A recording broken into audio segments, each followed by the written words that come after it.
Welcome to Ben on Breaking News. I'm Ben Meiselas, and this is your breaking news. A G7 from hell for Donald Trump. His worst nightmare, cognitively, physically declining before our eyes. The terms of this memorandum of understanding between the Trump regime and Iran have now leaked. Indeed, $300 billion will be going to Iran as part of an investment fund. I'll go through all of the terms that have now leaked. But Donald Trump, after doing that bizarre UFC event where Trump was sleeping on Sunday while this UFC event was taking place, and while you had the reflecting pool turning, I refer to it as Ninja Turtle green. I mean, the algae is worse than you could ever possibly fathom. And now I'll tell you what they're doing in this show to try to address it. Donald Trump traveled to France, where I think world leaders knew that he was cognitively and physically declining. I think the world knew he was, but they're seeing it firsthand. And I think it's deeply alarming that an individual like this is currently doing what he's doing in the United States. I don't want to say leading. He's currently bringing the United States into an irreparable abyss from which it's going to be very hard to dig our way out of. And Trump and MAGA will spend all their time, if a Democratic president, wins in 2028, to blame them for the systemic destruction of the United States of America before our eyes. But let me take you to France, where this G7 is being held. Here, Donald Trump starts wandering off in the wrong direction after a G7 photo, and world leaders have to step in to redirect him. Let's play this clip. The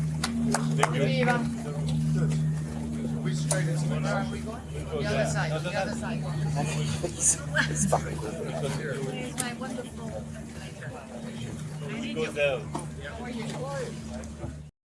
Then you'll see Donald Trump grabbing Indian Prime Minister Modi's wrist for support as he steps up a small stair during the G7 summit. Let's play it.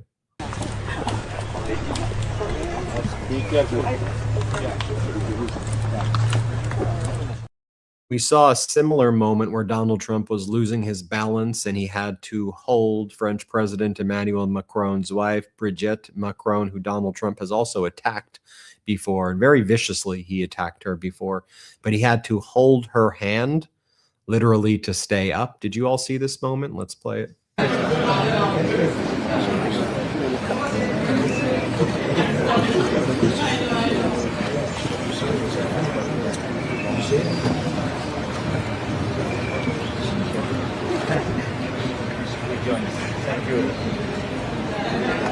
Thank you. Yeah, you see French President Emmanuel Macron and Brigitte are like, where's he going? Where's he going right there? And then there was the handshake between Donald Trump and French President Emmanuel Macron, where it seemed that Trump lacked the strength to even do a handshake. Here, let's play this clip. Maybe handshake, Mr. President? Yeah.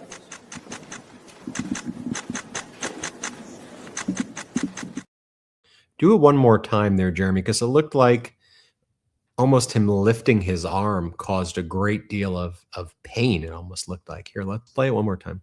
Maybe handshake, Mr. President? Yeah.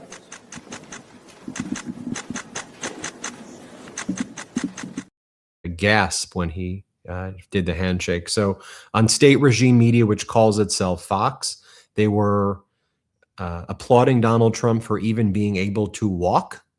They go, after all he's been through in the past 24 hours, the guy can walk. How incredible is that? I mean, that's your standard right now for the president of the United States, that they can walk. Here's what they say on state regime media. Let's play it.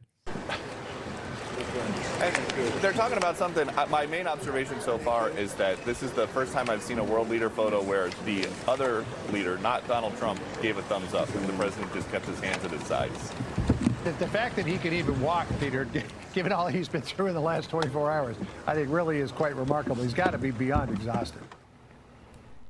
I don't even know what you're talking about. He went to a UFC fight.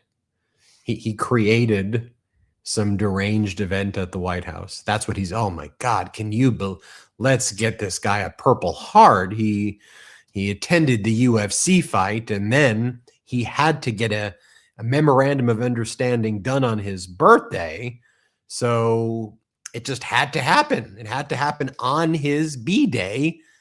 I had to do it. After all he's been through. Then he had to go on a Qatari gifted jet. He had to go on Air Force One and go to sleep in a luxurious bed. Oh my gosh. I mean, like, do y'all realize what Americans go through on a day-to-day basis? Like, as y'all ripped away healthcare from the American people, as people work multiple jobs and can barely afford their rent, or often can't afford their rent at all, as their houses are going into foreclosure, as they can't afford their gas, as they have to make decisions. Am I going to be able to fill up my car this month, or am I going to be able to buy myself or buy my kids a sandwich for dinner? Like that's going through things. Throwing yourself some deranged circus, bizarre event with idiots screaming Michelle Obama's a man at the White House, and then going on to Air Force One and sleeping. You're not going to gain sympathy from me, as that's like, wow, can you believe what he did? He's walking, everybody. Yay. I mean, what is this like is this like going to SeaWorld? I mean, and I'm not a fan of that, by the way, but is that what it is? Shamu clapped, everybody. I mean, is that really where we are? Right. Like, this is the presidency. I mean, could you imagine, if it was, the CEO of NVIDIA or Microsoft or Google or any Fortune 500 company, set aside that, any medium-sized business, a principal at a school, the vice principal at a school, like, oh my God, did you see Mr. O'Brien? He walked. Oh, he's been through so much. I mean, what are you talking about, dude? At a bare minimum, they should be able to exhibit signs of life. But then, I mean, Donald Trump, when he actually sat with Macron, he was asked by a reporter, so like, all right, this memorandum of understanding with Iran, when does that get released? Like, when do we see it? When do we get to see the words? Because usually when people do a deal, they don't hide it when it's a trade deal or a public deal. And usually it's not a memorandum of understanding. When it is a non-binding MOU to do due diligence on a company. What is this? I mean, it was a deal. A deal should have binding terms. It should be made public. By the way, Donald Trump doesn't have the authority to enter the United States into an MOU. Like, that's not even the way our system works. Like, him and J.D. Vance can't even do it. It requires Congress. Like, I know that's a novel concept also for a lot of people, but Trump can't sign it. I mean, if there are things in this document like sanctions relief, the sanctions were imposed by Congress. So you need Congress to remove certain sanctions and things like that. You're just going to sign the document. Anyway, here's what Donald Trump says when he's asked, so when will the text of the MOU be released? Let's play it. Mr. President, when will the text of the MOU be released? I think pretty soon.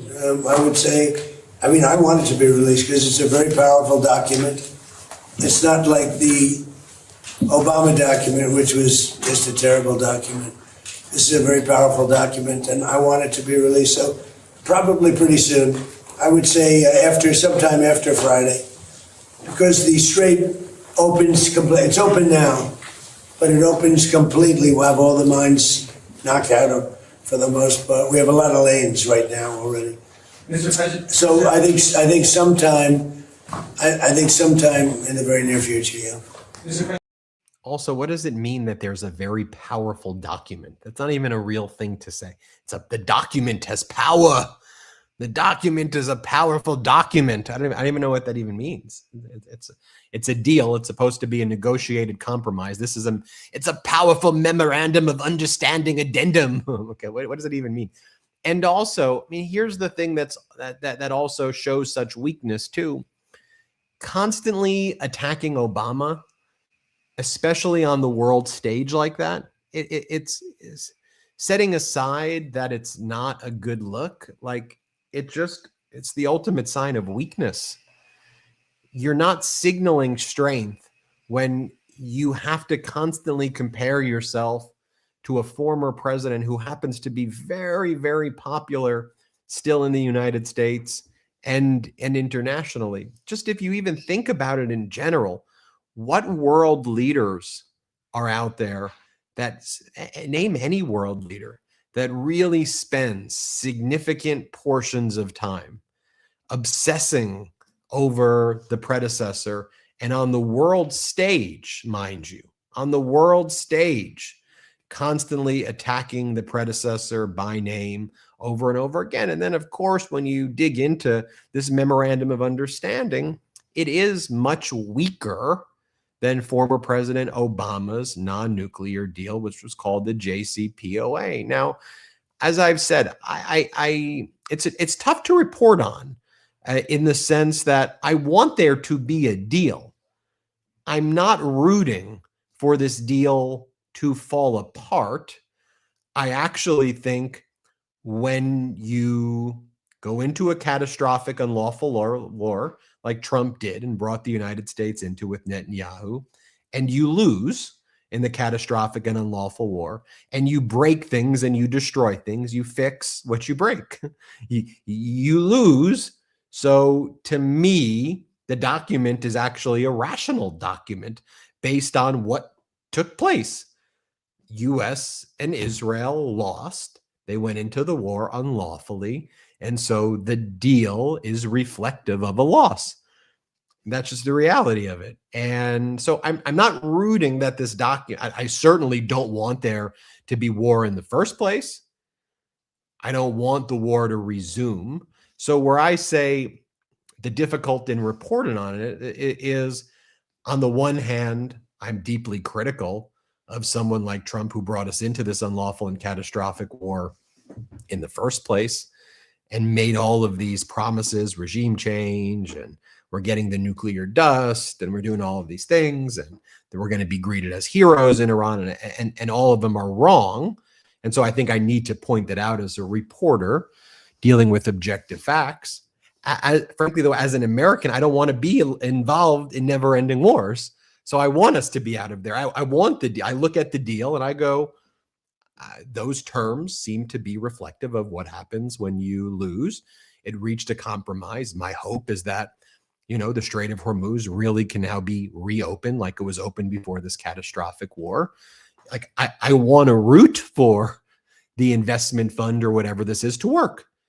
Not because I'm rooting for Trump or rooting for it. I'm rooting for the American people. Like I genuinely, I know people are on the brink, and people have already passed the brink and they're suffering and they can't afford anything right now.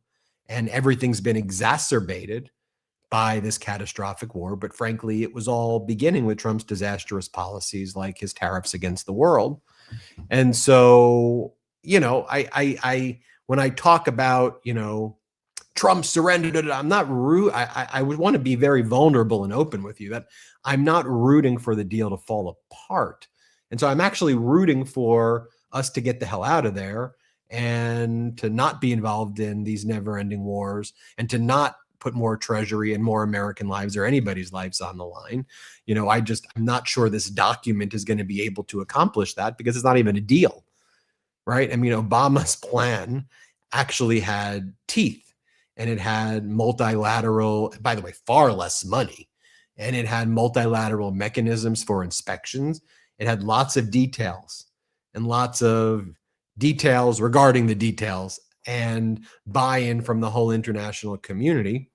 And this doesn't have that. So I'm not confident that this is an arrangement for anything other than Trump passing on the problem to a future president to deal with. And then Trump and MAGA and all of these, MAGA Republican senators who are so tribal that they don't see the bigger picture, or they can't see they don't care about the bigger picture of how this stuff impacts America.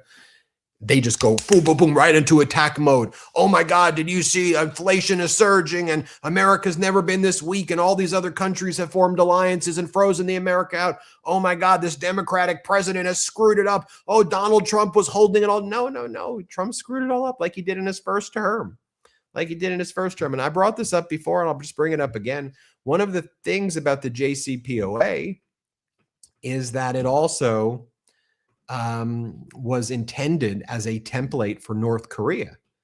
So when Obama did the JCPOA, it was the beginning to ensure a non-nuclear North Korea. And when Obama thought he was going to be passing the baton on to Hillary Clinton and not Donald Trump, the JCPOA was going to be the North Korea template with the same actors involved multilaterally. And then Kim Jong-un in 2018 saw Donald Trump pull out of the JCPOA. And he said, got it. This guy's easy to play. Let me send him love letters. Let me pretend I like him. Let me do the flattery. Let me buy time. I'll build up the nuclear arsenal while I send Trump love letters. And then we'll become a nuclear power. And then no one can stop us. And that's what North Korea did also. So the JCPOA not only had disastrous impacts in terms of the U.S., creating conditions of further instability in the Middle East, but it also led to North Korea. I just think that's important. Going back to this disastrous G7 trip, you had Donald Trump also meeting with the Emir of Qatar, also the Emir of Abu Dhabi, who's the president right now of the UAE. Just give you a little fact about the UAE. They have a rotating presidency with different emirs of the different Emiratis. So, you have Abu Dhabi guys, the president right now, MBZ is his name. But anyway, you had the Emir of Qatar here. And then Donald Trump said, look, I've never believed in regime change at all to begin with. So, I've never wanted regime change in Iran. So I'm not, who's mentioning regime change here? Let's play this clip. Country. So, again, I don't believe the regime change. I've watched regime changes for years. They never work. It has to just happen. I can tell you this is a country where the Emir is so respected and the Prime Minister is so respected by the people. And that's the way it's also seemed like a veiled threat also, like talking about regime change and then bringing up the Emir is respected by his people. But then also him saying, I've never been about regime change. I mean, he's literally the whole thing. They were saying regime change. Like, and a little bit later in the episode, when we talk more about the reflecting pool, I just think the reflecting pool is a perfect metaphor for everything in the Trump regime. The reflecting pool and the cover up of Trump's name being removed from the Kennedy Center, right? You have the cover up and you have painting something blue. And, Trump's fraud and cover ups, eventually you get caught. Eventually all your bullshit runs out. And that's been Trump's entire life. It's why he's bankrupted so many companies and so many things, because, he has this way, and I don't know why, I don't know how, I don't know why people buy his BS. I don't understand how people, how not you, but how people fall into this over, even when he keeps on screwing over people. I wish I could delve deeper into the human psyche and what is it about it? Is it the allure of this lifestyle that people were told about the American dream that you think is there, but it's a facade, and people believe that the proximity to it, people just buy into the fraud? Do they think, not me, that I could be part of this little club? Are people just easily fooled that easily? Like it's very hard for me to fully grasp it. It just makes no sense to me. I know sometimes you struggle, like, what is it that brings there? But eventually he ends up screwing the people. That's what happens. And we're seeing it play out.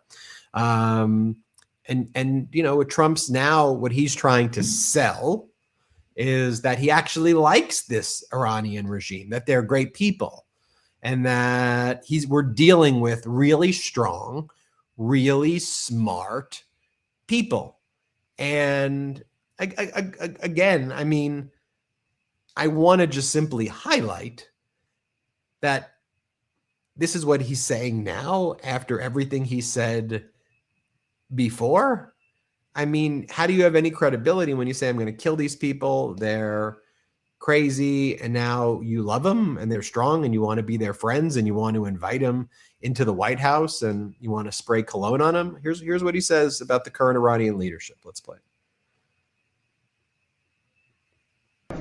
Regime change, because you know better than anybody, the first group, they're all dead. The second group, they're dead. A part of the third group is gone. And we're dealing with people that I think are very rational people.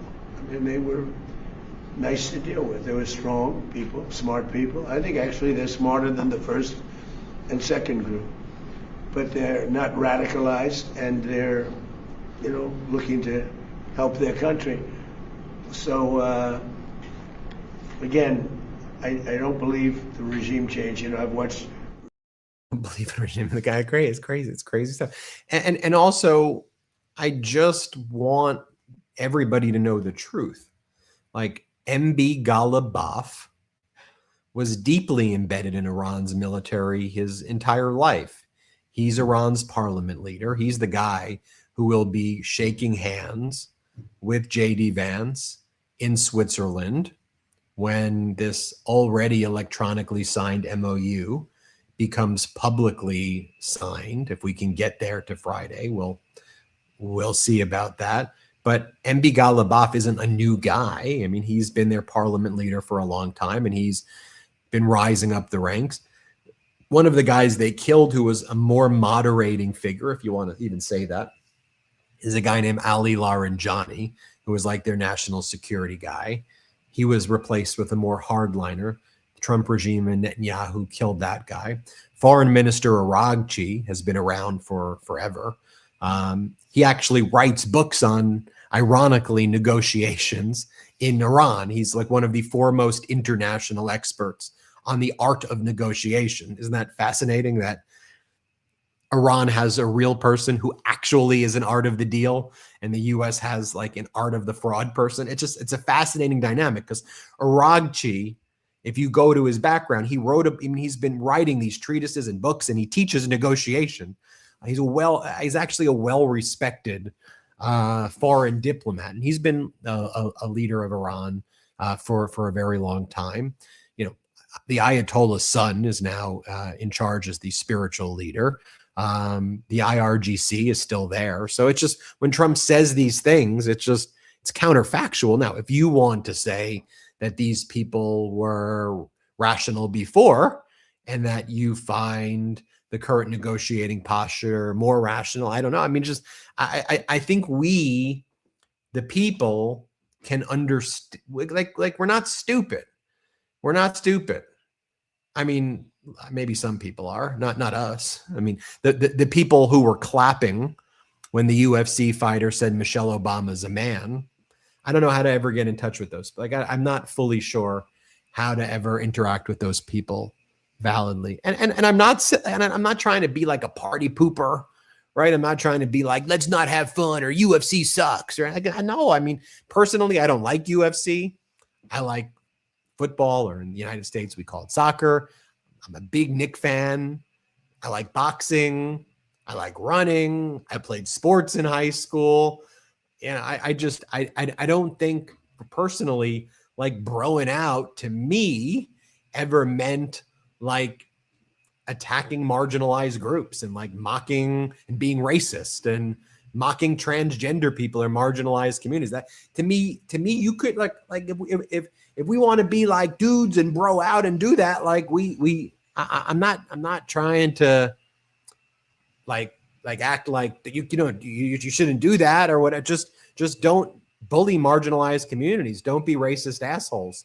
That's not funny. When you see stuff like that, call it out. I don't know, the way I was raised, the bully wasn't the bully wasn't the cool person. You needed to. When I was president of my high school, I would stand up for people in my school. I wouldn't be. I wouldn't want to use my position, even when I was student government president of high school, to like denigrate and bully people. That wasn't what leadership was. And it was very basic to me in high school. And so I think one of the consequences of this Trump and this kind of weird MAGA movement is that. But one of the projects that I've dedicated my life to, among others, is to try to push back on that. Sorry that I digress right there, but I want us to be able to handle the facts. Like, to me, Prime Minister Carney has been dealt a very difficult hand in Canada. He has to deal with America's trade war against Canada, and Canada for decades built a dependence on the United States. It wasn't Carney's fault, but it was a view that the United States and Canada were inseparable, and we're close. And Trump changed that equation. Canada had a dependency on the US. That dynamic changed. Carney has to change it up. But Carney tells the people what the dynamics are. He sets a vision. He explains the problems.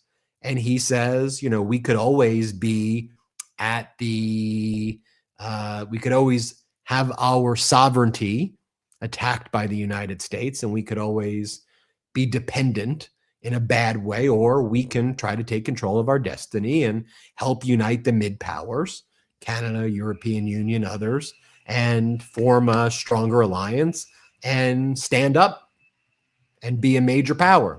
And he levels with the people. He talks to the people, that way. And Trump just lies. And as we'll talk about in the second half of the show, Trump's approach is just paint it blue. Just dress it up. Just say $30 trillion was brought in when we didn't bring in $30 trillion, right? Just say, like a miracle, it's all going to go away. Just say regime change. Just say when that's not actually what's happening.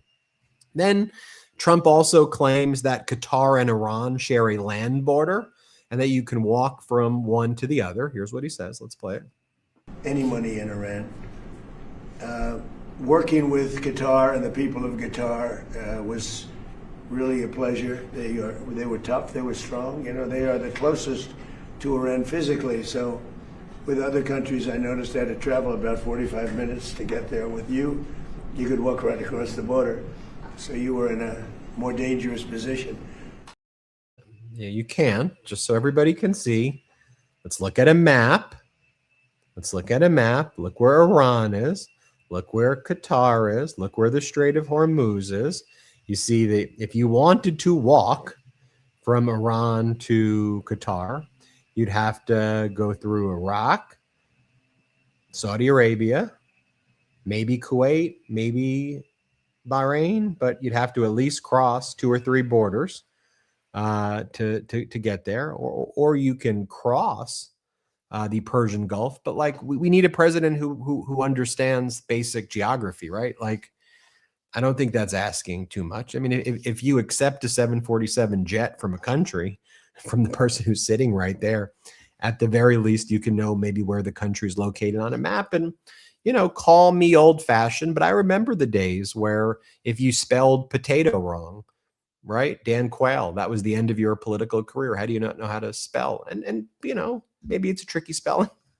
Maybe, there are a lot of Americans who don't know where Qatar is on a map. I don't, but I don't begrudge you. But I do, I do want the president of the United States, who's entering into memorandums of understanding, to understand at the most basic level where the countries are located, right? Remember that. Remember where in debates, those were major issues also and major points of discussion. But here he is after saying that, attacking Obama. Here he is saying Obama sold out Israel. Obama sold out Israel. Here, let's play this clip. Barack Hussein Obama sold out Israel for Iran. He went to Iran. He sold them out. How anybody can vote for this guy or the party, the Democrats I call them, because they're dumb. They're dumb people. There's no internal consistency here as well, because let me see if we have. Let me see if I have this clip right here. I'll show you after the break. But you have Donald Trump. Currently, his approval in Israel went from plus 24 to net negative 24, basically overnight.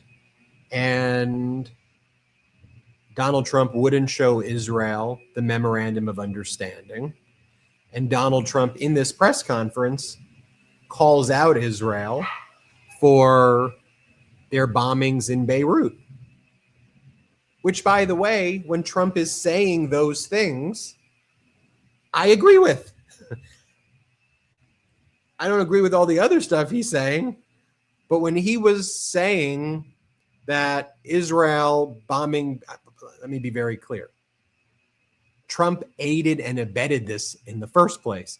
And I think when you listen to Trump's words, he then kind of says, and they weren't able to finish the job quickly. So to me, what Trump seemed more concerned about were the optics versus the genocide, and that he would have been okay if Israel took care of it quickly, meaning done the genocide quicker, as they have in Gaza, in Lebanon. But I do, when Trump's out there not showing the MOU to Israel, I am like, good. Why would you show them? Why would you go into this catastrophic war with them, in the first place? And when he at least called out Beirut, I said, you should have been saying that a very long time ago. And I guess why I'm sharing this is that, the coverage is complex, because then Trump will do that, and then he seems over there, and this is where he's so discombobulated. And by the way, that was a term that Trump used when posting these weird AI images, discombobulated, because I think his head is discombobulated. It's just an interesting word to say. But then he attacked Obama for standing up to Israel, or at least that was the criticism was that Obama sold Israel out. And then Trump seems to, though, be doing an Obama template, but attacking. So none of what he's saying kind of makes any sense at all. And going back to where we started with this episode, at a very bare minimum, we need someone in the leadership position who could kind of comprehend what's happening, here. And Trump can. He's really deeply out of it. And so when we come back, I want to talk more about that. I want to share with you the memorandum of understanding that leaked, where there is indeed $300 billion to Iran, all sanctions removed from Iran, from everybody, all removed from Iran. I want to talk about the reflecting pool. Jeremy, can we just show what it looks like? Do we have a photo of this reflecting pool? Just so everybody, so this is what it looks like now. So go back to the last one, and then we'll show you this one. This is foam floating on the surface because Trump workers dumped bottles of hydrogen peroxide in the Lincoln Memorial. That's what they were doing. They were dumping bottles of hydrogen peroxide. And again, when you don't understand basic science, this is what as Dr. Michael O'Brien says, y'all, not to be like a huge nerd about the reflecting pool at all, but you'll need a minimum of about 8,000 liters of 12% hydrogen peroxide to reach the 50 parts per million concentration to kill algae. Is this what happens when you have zero scientists in your administration? I mean, they bring in like the pool guy. They're bringing like the pool guys in, and the algae is just going to come back.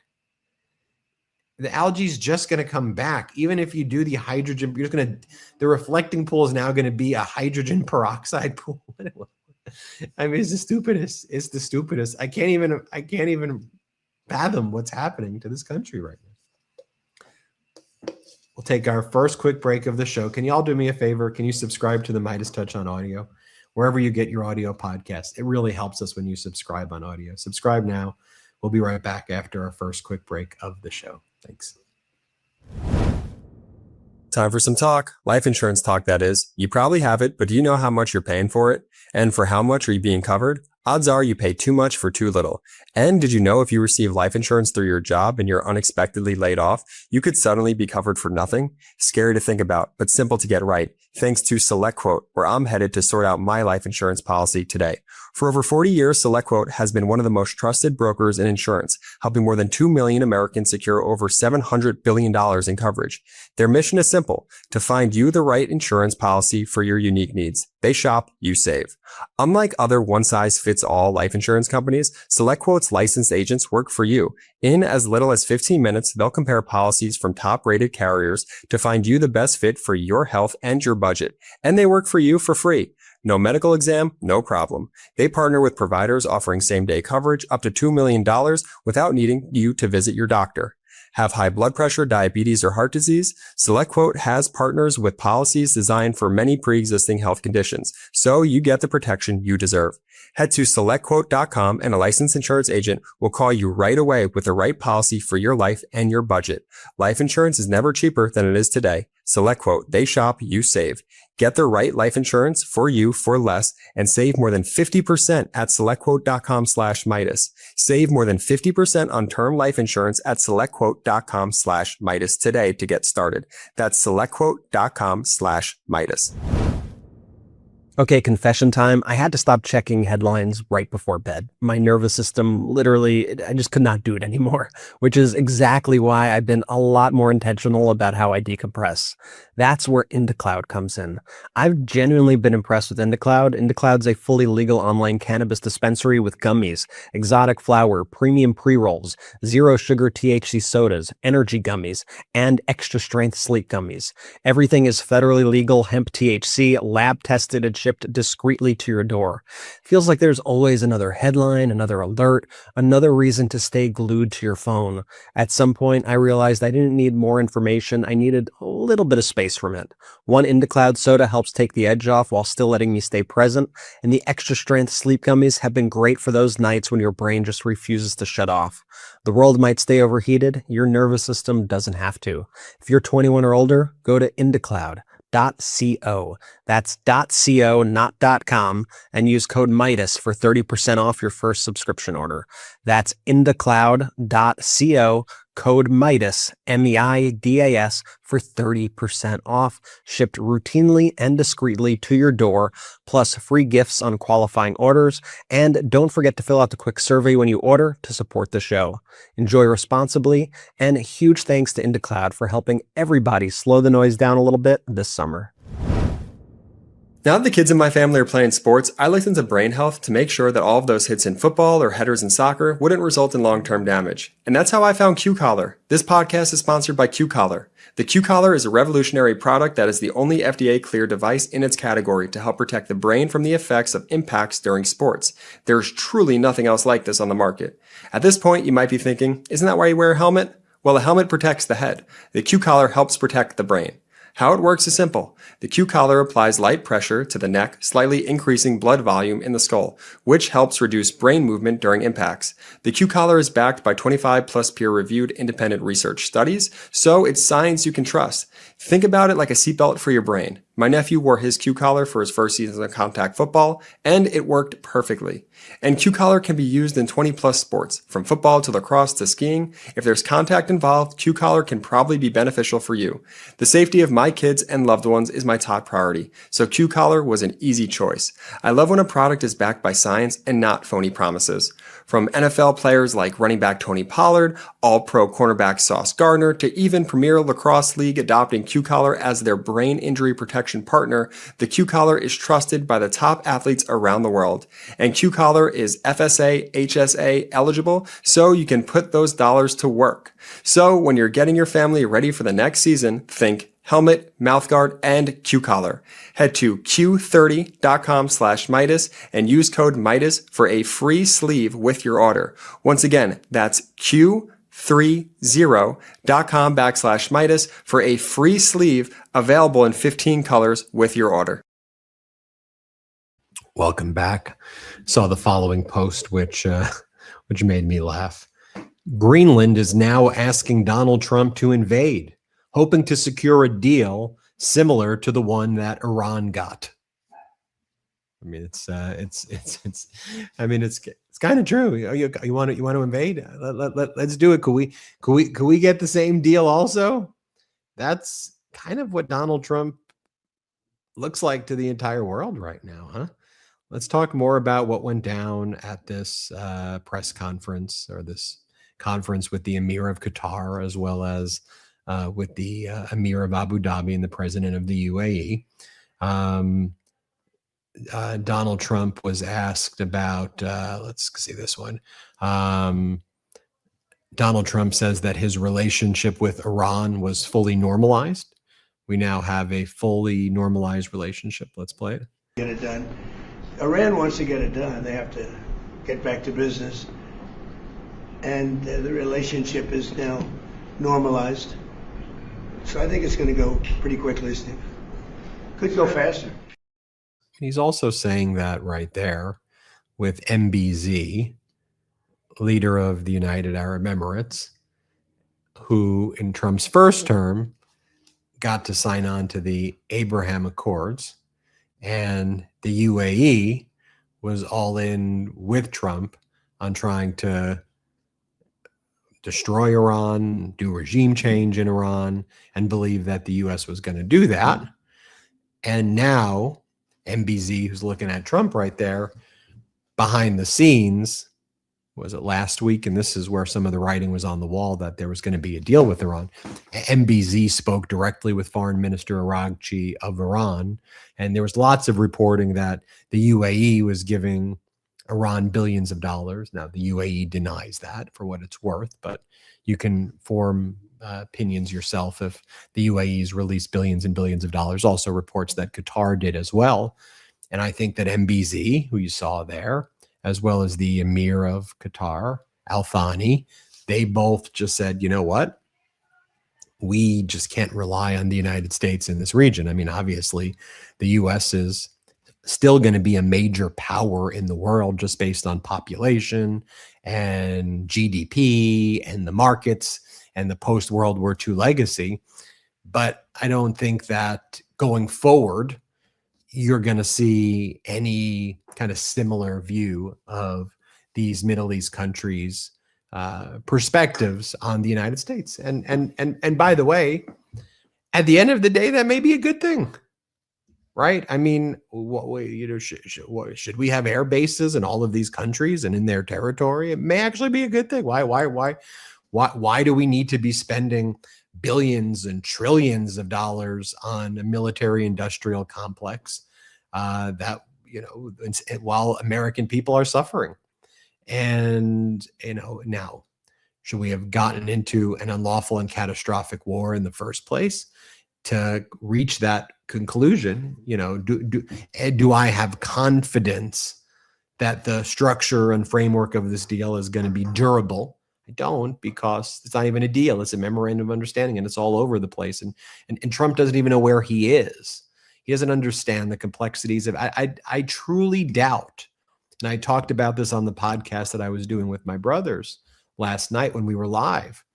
I really don't think that Donald Trump's even read the agreement that he signed. I genuinely don't think that he's read the terms. Someone may have given him a summary of it, but I don't think he sat there with the terms and actually read it, thought about it, and truly knows what's in the deal.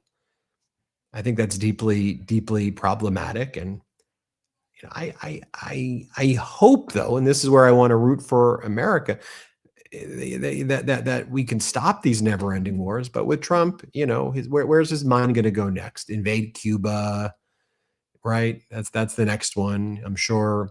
And we've already been talking about Cuba invasion, but I'm sure, soon he'll be doing the Cuba invasion, talk again, and ramping up there. And he'll do more blowing up of boats off the coast of Venezuela and in the Pacific also, and engaged in more war crimes there. He can't help himself. And when you spend $1.5 trillion on a military budget, it kind of becomes a self-fulfilling prophecy that you're going to be engaged in wars, because you're going to spend the trillions that. And when you go from the Department of the Defense to the Department of War, or the DOD to the Department of War, you're saying that you're a warmonger, right? Going back to Trump with MBZ, Donald Trump just says how rich he is. You're so rich. When you're rich, you get to talk a lot. This is what he says. Let's play it. 11. Thank you, my friend. See, when you're that rich, you can speak that lowly. I don't even know what's funny about that. Like, I don't like, who's laughing at these things?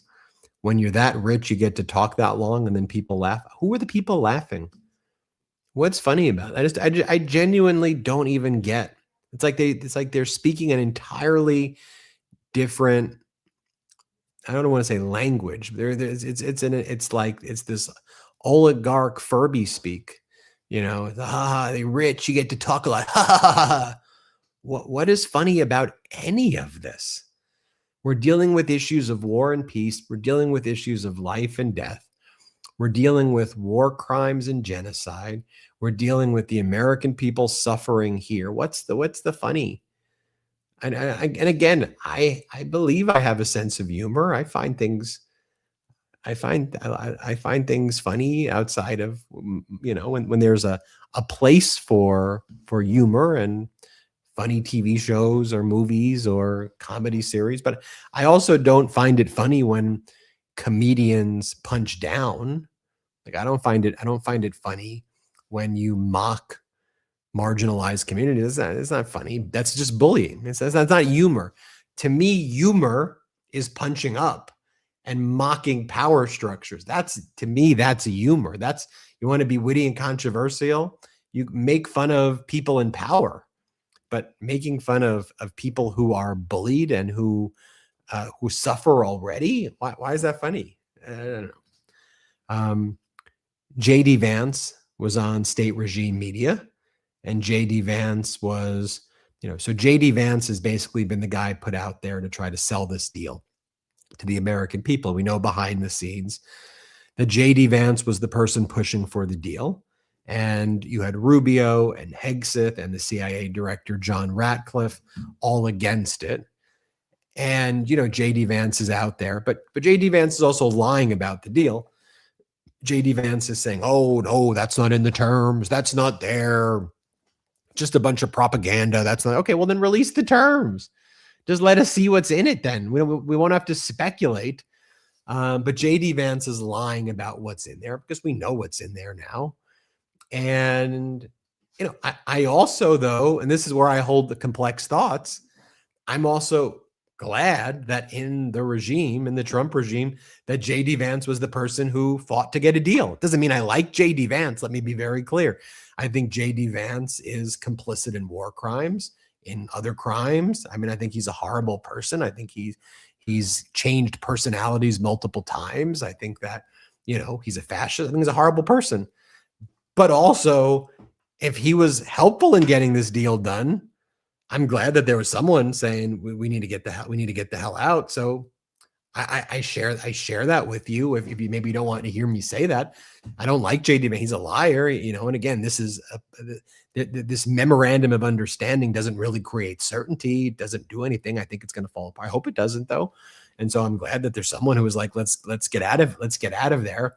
But now JD Vance has become under attack by Hegseth and Ratcliffe and Rubio and Netanyahu and everybody like that. So here's what J.D. Vance says: "We don't commit to doing anything as part of the deal. We win either way." Okay, here, play what he says. But here's the option for Iran. If you learn the right lessons from this, and if you change the way that you react and respond to the United States, option one is we're going to change the way that we respond to you. We're going to have a better relationship. But if they choose option two, which is we're going to continue to try to pursue a nuclear weapon, then nothing that we don't commit to doing anything as part of this deal. So the United States wins either way. What the president is trying to do is actually extend the hand of peace and say, if the Iranian people want greater prosperity, then their leadership has to step up and change their behavior. If they do, great. If they don't, the United States has already gotten a lot from what we need. Okay, first off, his eyeliner just looks absolutely crazy. I mean, the eyeliner just is like, it's like next level. Like the guy is just wearing a massive amount of eyeliner. I mean, I'm not judging it. Just, just wearing it's just a huge amount of eyeliner. I mean, it looks like, I don't know. He almost look anyway. He looks like he wears a lot of eyeliner. And what does that even mean? We win either way. I don't know. What are you even talking about? We win either way. We win. We didn't win. We lost the war. We lost the war. We should never have been in the war, and we lost. That's what happened. Okay. Tariffs are attacks on the American consumer. It's causing inflation. Okay. Like, let's just understand fundamental truths. Because if you try to break it down for me, and I think this is how the American people feel on a lot of issues, I think America understands we lost this war. Not everybody, but we did, obviously, when they said, here's what's going to happen, and those things didn't happen. But you have to understand, I don't immediately rush and go, the $300 billion is pathetic, and it's a sellout, and blah, blah, blah, blah, blah, blah, blah, blah, blah. I actually want there to be peace in the Middle East. That's the hard part about sometimes, if you talk to me like an intelligent person and you explained to me and showed me with charts and graphs and data that $300 billion isn't an arbitrary number, and that there are lots of businesses who actually think this is a good idea, and that somehow this will flow to the benefit of the United States and result in cheaper gas prices and will make things better and can maybe lead to diplomatic breakthroughs in other areas, like Russia's invasion of Ukraine, since Iran provides Shahed drones to Russia. And could there be a more comprehensive approach? And, is investing $300 billion of private capital, does that have a net positive effect? I don't know, because you're not talking to me like a grown-up or like a human. You're just, I win, you win. And it's not 300 billion. It's not 300 billion. All right, then it's clear to me that whatever you're doing is shady and is a lie and is bad. Because if it was good, stand on business. If you did this deal, if your name, Donald J. Trump, is signed to this thing, and your name, J.D. Vance, is signed to this thing, then we're going to read it eventually. Eventually, to use the expression that I've been saying, eventually the algae surfaces, right? You can paint it blue for a little bit, but eventually the algae surfaces. And then if you want to try to pour, hydrogen peroxide or whatever on it, that's not going to solve the problem. It's not going to solve the problem if that's what you're going to do, right? It's a perfect metaphor for what's happening here. If you want to deal with the reflecting pool and you can explain to us the issue, ladies and gentlemen, let's talk about the real issue here. Former President Obama in 2012 made a decision, which I believe is the right decision, to say, you know what, we shouldn't be using the same water supply for drinking water, which is a scarce supply, for the reflecting pool to fill that massive pool. It's a waste of water. Where there are water shortages, it could seriously impact people living in DC and other places that get their source of water. So Obama made the decision, and I think a smart one, that we're going to bring in the water from the Potomac Basin. That has algae in it. And so that became the water source. It was a darker paint on the bottom. There was an algae issue that costed tens of millions of dollars to try to deal with. And Obama then struggled with the algae. I mean, let me be very clear. This was not one of the top 50,000 issues that Obama was focused on. I quite literally mean that.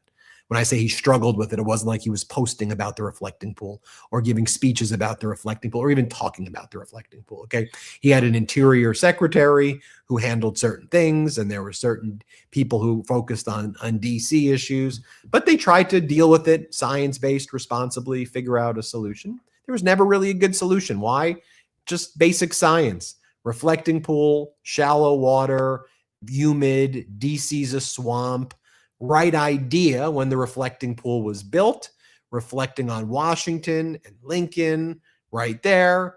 I get it. History, Martin Luther King speech, civil rights movement, a lot there. But given the way DC is, the weather and such, probably maybe this was not the right move originally. That's a tough thing to say, but maybe we need to not do a reflecting pool. Maybe but we should maybe bring it to the American people. What do you think about this? Let's talk about that's a democracy, right?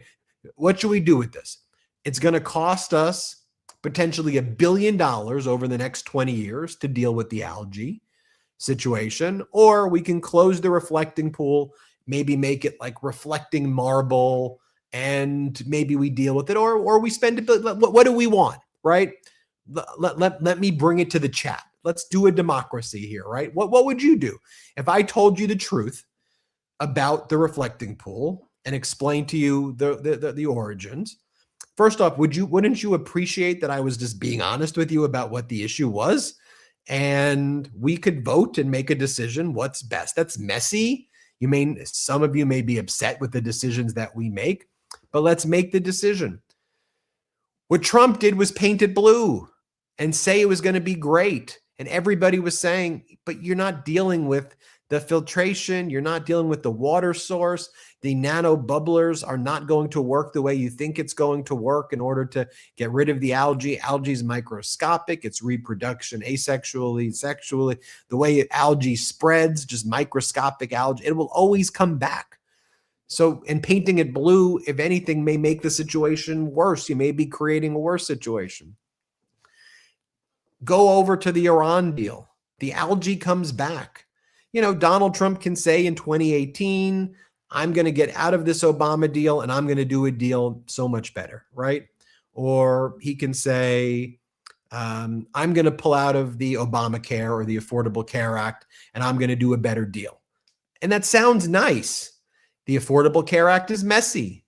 Premiums are still expensive, right? You have to rely on subsidies. It still is unpredictable sometimes. Sometimes you think, wow, I'm still not getting the best care. But we have to remember, where were we before Obamacare, when 25, 30 million Americans were uninsured and insurance companies could discriminate on the basis of pre-existing conditions? So the Affordable Care Act was messy. I believe we should have universal health care. I want there to be universal health care. Right now, I do. I want the government to pay for it. I want it to be free. I think healthcare is a human right. Obama, I think, wanted that, but in that time period, the best he could get was the Affordable Care Act. The best Obama could do was the JCPOA, which was still a strong template. And Donald Trump has run on painting it blue. I'll fix it. I'll do a better healthcare plan. And to Americans, that sounds great. Okay, what do you mean? Let's do it. Let's get a better healthcare plan. I'll do a better JCPOA. Okay, that's great. Let's do it. Let's do a better deal. Trump, I will expose the predator cabal in the Epstein files. I'll release it.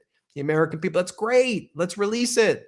Let's expose the cabal. Let's do it. I can fix all of these. Great, fix it. But then you got to do it. And doing it doesn't mean Obama's deal, Biden, auto pen up. No, you're the leader now. All right. Before we know it, we're going to be in 2027. Okay. We're going to be halfway through this godforsaken term. And you did this deal. You signed it. If you didn't want to do it, or memorandum of understanding, then don't do it. But you signed a document. Your name is on the thing. So go and talk to us like grown-ups about it. And if you didn't like it, then don't do it. But stop with the nonsense and the baby behavior. No offense to babies.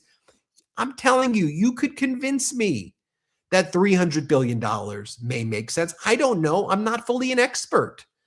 I don't know 150 billion, 500 billion. I certainly don't want taxpayer dollars from the American people that should be going to our healthcare to fund this. I absolutely don't want that, but explain it to me. Can this be helpful in stopping the genocide in Palestine? Can this be helpful in rebuilding a Lebanon? Can this be helpful in doing a two-state solution? Could this be helpful in bringing stability to the region? I don't believe it's going to be, because look how shady they are about it. And look how Trump lies about everything. But my whole point though is stand on business, stand on it and talk to us and explain it. And I'm not saying this in like a sexist way or whatever, but like for Trump, because he pretends to be a man up, or person up, or woman up, or whatever the expression is, but just let's go. Be a grown up, be an adult. When the court tells you you've got to take your name down from the Kennedy Center that you put up and vandalized, don't hide it behind drapes or by tarp. Come on, it's like a loser thing, man. Just take it down. Now everybody looks at this thing like, who the hell is this loser? Just take it down and grow up and let's just be adults. As I say, lots of people are like, oh, you're anti-Trump, you're anti-Trump, you're anti-Trump. I'm anti this thing that's in the Oval Office that is so negatively impacting the American people. I am anti that. He wasn't obligated. He wasn't forced, as so many people aren't, most people, to become a public servant, to serve the public, a servant, a public servant.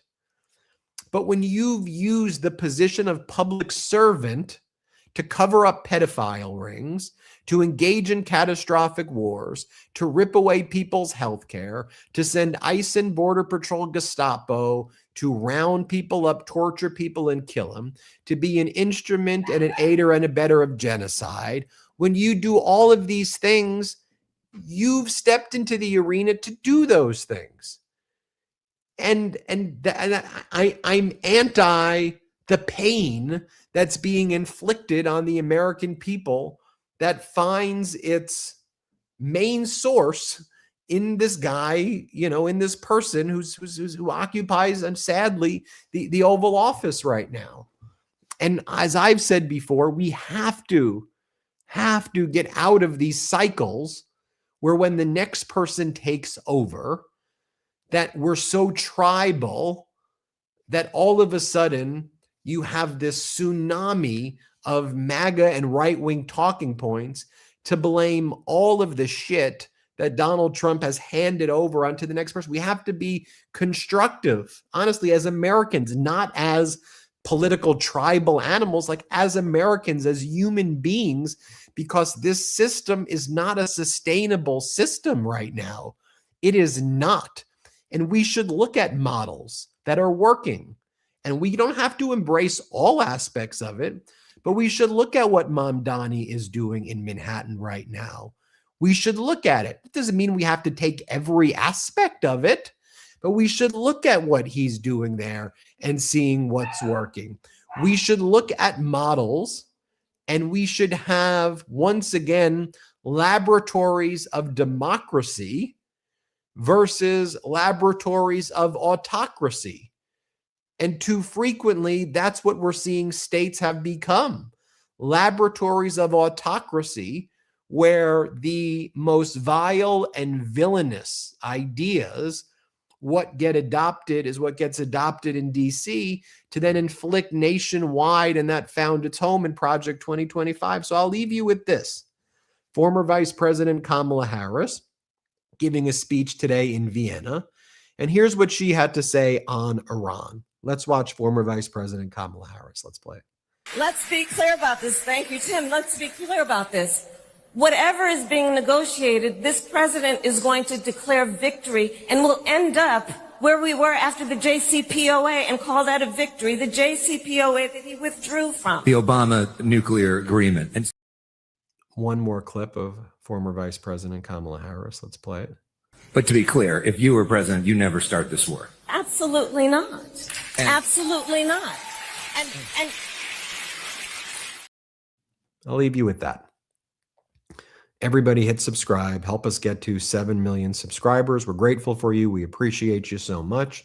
Tell everyone you know about the MeidasTouch Network, about this show. This has been Ben on Breaking News. I'm Ben Meiselas. This is Breaking News. And subscribe to the MeidasTouch on audio. We're making a big audio push right now. So just double check that you're subscribed on. Even if you think I don't listen to it on audio, just subscribe on audio. It helps us out a ton. Thanks for watching. Shout out Meidas Mighty. We appreciate you. Want to stay plugged in? Become a subscriber to our Substack at MeidasPlus.com. You'll get daily recaps from Ron Filipkowski, ad-free episodes of our podcast, and more exclusive content only available at MeidasPlus.com.